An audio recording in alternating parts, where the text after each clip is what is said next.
Welcome to chef special. So ఇవాంటి మన chef special లో ప్రతిరోజు లాగానే మరో సరికొత్త వంటకం రెడీగా అవుతుంది. మీ అందరి కోసం వెయిట్ చేస్తూ ఉంది. సో మీ అందరు కూడా వెయిట్ చేస్తుంటే ఇక ఆ వంటని మనందరికీ పరిచయం చేయబోయే మా షెఫ్ శ్రీకాంత్ గారిని వెల్కమ్ చేసేస్తాను. సో మీరు కూడా రెడీగా ఉండండి. లెట్స్ వెల్కమ్ శ్రీకాంత్ గారు. హాయ్ శ్రీకాంత్ గారు. హలో అండి. Welcome to chef special. Thank you. Yes. So మరి ఈ రోజు మన షెఫ్ స్పెషల్ లో మా షెఫ్ పరిచయం చేయబోయే ఆ స్పెషల్ ఏంటో? ఇది ఒక బిర్యానీ కాంబినేషన్ అన్నమాట. బిర్యానీ కాంబినేషన్ అంటే బిర్యానీతో పాటు గ్రేవీ ఐటమ్ లాగా. Gravy item. Okay, bagara baingan లాంటిది. yes లాంటిది. జల్గా బగారా బైంగన్ నోటెడ్. అవును. అండ్ మిర్చి కసాలా నోటెడ్. అవును. ఈ రెండు కాకుండా స్పెషల్ గా ఇది ఆనియన్ కసాలా. ఆనియన్ కసాలానా? అంటే మన ఇంట్లో ఎప్పుడైనా మిర్చి కసాలాని చేయాలనుకున్నప్పుడు ఒకటి మిస్ అవుతుంది. ఏంటది? మిర్చి. అంటే దాన్ని తెచ్చుకోవాలి, చెయ్యాలి, దానికంటూ ప్రత్యేకంగా ఒకే టైప్ ఆఫ్ మిర్చి వాడాలి. అలాంటప్పుడు మనకు కొంచెం కష్టంగా ఉంటుంది. అలా కాకుండా ఆనియన్స్ అనేవి ఎప్పుడు మన ఇంట్లో ఉండేవి. సో దాంతో పాటు సలాన్ చేసుకుంటే ఎలా ఉంటుంది? ఇలా ఉంటుంది. సో మరి ఆనియన్ కసాలాని తయారు చేసుకోవడానికి ముందుగా కావాల్సిన పదార్థాలు ఏంటో చూద్దాం.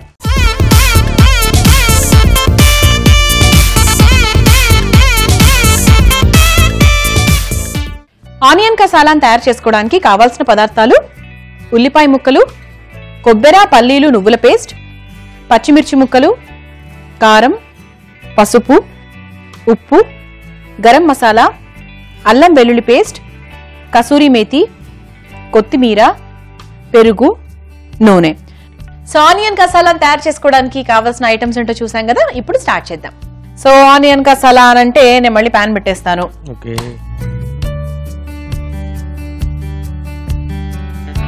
ఆనియన్ కసాలా చాలా కొత్తగా ఉందండి వినడానికి. But it's very exciting. అంటే నాకు నేర్చుకోవాలనిపిస్తుంది. సో ఇది ఓన్లీ బిర్యానీకే? yes, బిర్యానీకి అండ్ పులావ్స్ కి బాగుంటుంది. అదే రైస్ ఐటమ్స్ కి. సో ఇందులో ఫస్ట్ ఆనియన్ వేసుకుందాం. ఇది ఫైన్ గా చాప్ చేసుకుందాము.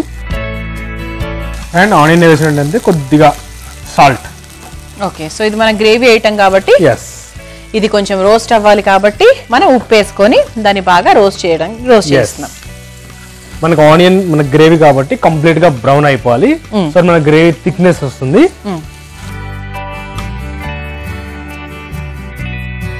నెక్స్ట్ కొద్దిగా మిర్చి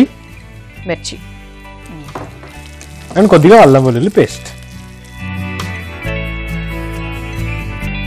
సో అల్లం వెల్లుల్లి పేస్ట్ ఎప్పుడు కూడా మనం అనుకుంటాం బాగా పచ్చివాసన పోయేంత వరకు వేయించుకోవాలి.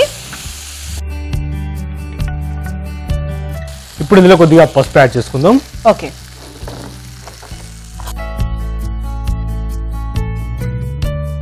నెక్స్ట్ మనం ఇందులో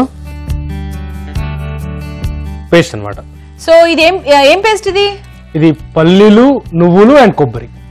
ఓకే. పల్లీలు, నువ్వులు అండ్ కొబ్బరి పేస్ట్. Okay, right. సో ఖచ్చితంగా మన మిర్చి కసాలాలో కూడా ఈ నువ్వులు, పల్లీలు పేస్ట్ ఖచ్చితంగా వేస్తాం. ఎందుకంటే అందులోంచి నూనె కూడా అలా బయటకు వస్తూ ఉంటుంది. అందుకే మనకు టోటల్ గా మనకు ఆ గ్రేవీ చూసుకుంటే కొంచెం ఆయిల్ ఫ్లోట్ అవుతూ కనిపిస్తుంది. ఎందుకంటే నువ్వుల్లో ఆయిల్ ఉంటుంది, పల్లీల్లో ఆయిల్ ఉంటుంది, అండ్ మనం వేసిన ఎక్స్ట్రా ఆయిల్. సో ఇవన్నీ ఉంటాయి. అండ్ కొబ్బరిలో కూడా మనకు లైట్ గా ఆయిల్ వస్తుంది. సో ఆ పేస్ట్ మనం ఇందులో వేసేసుకున్నాం. దీన్ని మనం మంచిగా రోస్ట్ చేయాలన్నమాట. పేస్ట్ ని కొద్దిగా బ్రౌన్ కలర్ వచ్చేదాకా రోస్ట్ చేసుకోవాలి. ఇది కూడా ఇంపార్టెంట్ స్టెప్ అనమాట. ఫస్ట్ ఏంటంటే దీనికి 3 స్టెప్స్ ఇంపార్టెంట్ అనమాట.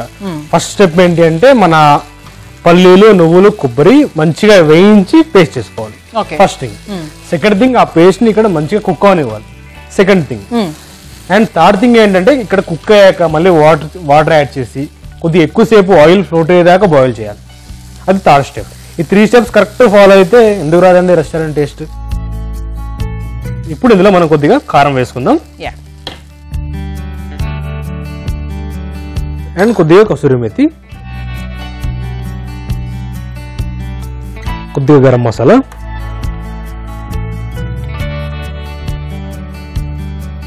కొద్దిగా ధనియాల పొడి అండ్ కొద్దిగా కొత్తిమీర అండ్ సాల్ట్ అడ్జస్ట్ చేసుకుంటాను. ఇప్పుడు ఇందులో మన కొబ్బరి అవన్నీ ఉన్నాయి, కొంచెం స్వీట్ వచ్చేస్తుంది. సో కొంచెం ఉప్పు అది కారం అది కరెక్ట్ గా వేసుకుంటే కొంచెం మనకు స్పైసీగా ఉంటుంది అనమాట. మనకి డ్రై స్పైస్ అన్ని వేసుకున్నాం కదా, ఒక్కసారి దాన్ని రోస్ట్ చేసుకుని కొద్దిగా వాటర్ యాడ్ చేసుకోవాలి అనమాట. మన గ్రేవీ కన్సిస్టెన్సీ, గ్రేవీ ఎంత కావాలో అంత వాటర్ యాడ్ చేసుకోవాలి. సో ఇలా అన్ని వేసుకొని బాగా అంటే వాటర్ పోసుకొని కావాల్సినంత మనకి ఎంత కావాలో అంత గ్రేవీ తీసుకొని అంత వాటర్ పోసుకొని బాగా మిక్స్ చేసుకొని కొంచెం దీన్ని మరిగించాలా మేబీ దీన్ని మరిగించాలి. మనకి ఎంత గ్రేవీ కావాలో దానికి డబుల్ వాటర్ యాడ్ చేసుకోవాలన్నమాట. డబుల్ వాటర్ యాడ్ చేసుకొని మనకు కావాల్సిన కన్సిస్టెన్సీ వచ్చేంత వరకు కుక్ చేసుకోవాలి. మనకి ఇది కుక్ అయిపోతూ ఉంటుంది. ఆ లోపల ఏం చేద్దాం, ఆనియన్ పెద్దగా పీసెస్ కట్ చేసుకున్నాను. సో అవి ఇందులో యాడ్ చేస్తాను. మనకి ఆనియన్ కసాలా అన్నాం కదా, సో ఆనియన్ కొద్దిగా పెద్ద పీసెస్. ఇంకా మనకి షాలట్స్ అంటాం, చిన్న ఆనియన్స్ దొరికితే అవి యాడ్ చేసుకోవచ్చు. ఇవి ఒకసారి కలిపేసుకొని ఇది సిమ్ లో పెట్టాలన్నమాట. హైలో పెట్టినట్టయితే మనకి ఏముంది, వెంటనే చిక్కబడిపోతుంది, కుక్ అవ్వదు అనమాట. సిమ్ లో పెట్టుకున్నట్లయితే స్లోగా అందులో ఉన్న ఆయిల్స్ అని రిలీజ్ అయ్యి మంచిగా కుక్ అవుతుంది. సో సిమ్ లో పెట్టేసి లిడ్ పెట్టేసుకుందామా. సో ఎంత టైం పడుతుంది అందాజ? రఫ్లీ ఒక 15-20 మినిట్స్. 15-20 మినిట్స్ బాగా దీన్ని ఉడికించుకుంటూ ఉంటే చక్కగా ఆయిల్స్ అనేవి కూడా సెక్రేట్ అవుతాయి అండ్ పచ్చివాసన పోతుంది అండ్ చక్కటి గ్రేవీ అనేది ఫామ్ అవుతుంది అండ్ ఆనియన్స్ కూడా కొంచెం సాఫ్ట్ అవుతాయి. సో మనం ఒక 15 నిమిషాల వరకు వెయిట్ చేయాలి. సో చూద్దామా మరి. థిక్ అయిపోయింది అనమాట. అవును. సో మనకి స్మెల్ వస్తుంది అనమాట, ఆ పల్లీలు, ఆ నువ్వులు ఫ్లేవర్. సో వేయించి పేస్ట్ చేసాం కాబట్టి ఇంకొంచెం మంచి ఫ్లేవర్ వస్తుంది యాక్చువల్లీ. సో ఇప్పుడు ఇంకేమైనా మిగిలి ఉన్నాయి అందులో వేయడానికి? మిగిలి ఉన్నాయి. జరగ మనకి మిర్చికా సలాన్ గానీ టమాటా సలాన్ దేంట్లో మనం చింతపండు వాడతాం పులుపు కోసం. బట్ ఇక్కడ నేను పులుపు కోసం ఏంటంటే కొద్దిగా పెరుగు వాడుతున్నాను అనమాట. ఎందుకు, ఏంటి దీంట్లో వెరైటీ ఏంటి, దీంట్లో కొత్తదనం ఏంటి? ఆ కొత్తదనం ఏంటి అంటే మనకి జనరల్ గా లైక్ టమాటో అటువంటి వాటికి చింతపండు మ్యాచ్ అవుతుంది, బట్ ఆనియన్ కి చింతపండు రొటీన్. సో అందుకే కొద్దిగా డిఫరెంట్ గా అని చెప్పి నేను పెరుగు వాడుతున్నాను. పెరుగు తీయదే తీసుకోవచ్చు, పుల్లదే తీసుకోవాలి అనేం లేదు. ఎందుకంటే వన్స్ పెరుగు మనం వేడి మీద వేస్తే ఎలాగో విరిగిపోయి పుల్లబడిపోతుంది, నాకు ప్రాబ్లం లేదు. అండ్ ఇంకొక డౌట్, పెద్ద డౌట్, విరిగిపోతుంది మంచిదా షెఫ్ అంటారు. మనం విరగొట్టింది ఏం కాదండి, దానంతటా విరిగితే డేంజర్. మనం పాలు విరగొట్టుకోవట్లేదండి పన్నీర్ కోసం, కష్టపడతారు. నిమ్మకాయ పిండి ఉప్పేసి ఒకరు అడుగుతారు నన్ను, షెఫ్ ఉప్పు వేసాం పగలలేదు, నిమ్మకాయ వేసాం పగలలేదు ఏంటండి అది. సో అలా చేస్తున్నాము, అలా ప్రాబ్లం లేదు. సో ఇందులో పెరుగు యాడ్ చేసేయచ్చు అండ్ ఆయిల్ ఇప్పుడే ఫ్లోట్ అవుతుంది. మనం వన్స్ మన పులుపు ఏదైనా యాడ్ చేస్తే వెంటనే ఆయిల్ సపరేట్ అయిపోతుంది. సో కొద్దిగా పెరుగు డైరెక్ట్ గా యాడ్ చేస్తున్నాను. కొంచెం జస్ట్ అంటే 2-3 స్పూన్స్ అంతేనా. ఒకసారి కలిపేసుకొని మంచిగా కలుపుకోవాలన్నమాట. అసలు మీరు చేస్తే ఆ కన్సిస్టెన్సీ కలర్ ఎంత బాగా వస్తుందో. మనం కరెక్ట్ గా మనం మగ్గిస్తాం కాబట్టి వచ్చేస్తుంది అనమాట. పెరిగేసిన వెంటనే కూడా ఇంకొద్దిగా థిక్నెస్ వస్తుంది. ఇప్పుడు మనం స్విచ్ ఆఫ్ చేసేసుకొని డిష్ అవుట్ చేసుకుంటే మన ఆనియన్ కసాలా రెడీ అయిపోతుంది. Wow, so the most amazing, చాలా డిఫరెంట్ గా ఉండే ఆనియన్ కసాలా రెడీ అయిపోయింది. ఇప్పుడు మనం దీన్ని సర్వింగ్ బౌల్ లోకి తీసుకుందాం.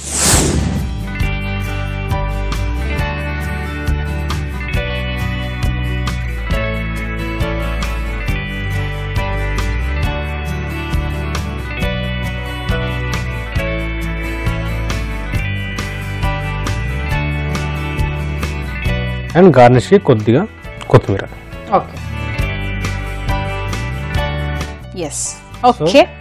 డిఫరెంట్ గా ఆనియన్ కసాలా రెడీ అయిపోయింది. టేస్ట్ చెప్పండి ఎలా. ఓకే, సో ఆనియన్ కసాలా is ready to taste. But before that మరి దీనికి కావాల్సిన పదార్థాలు తయారు చేసుకునే విధానం మరొకసారి చూద్దాం.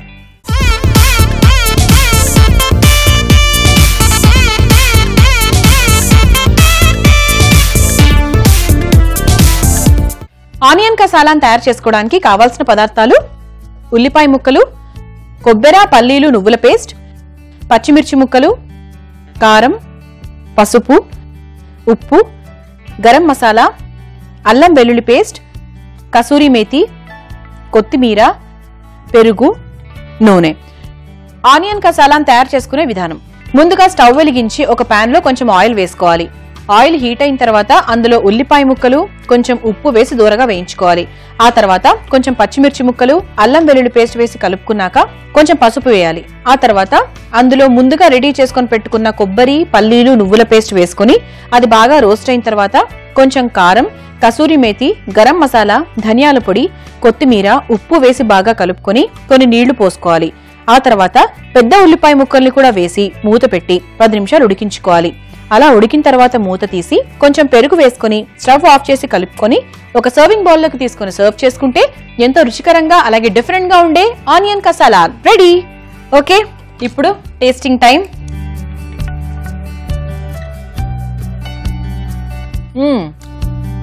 సో కొంచెం స్వీటెస్ట్ టేస్ట్ ఉంది, స్పైసీగాను ఉంది.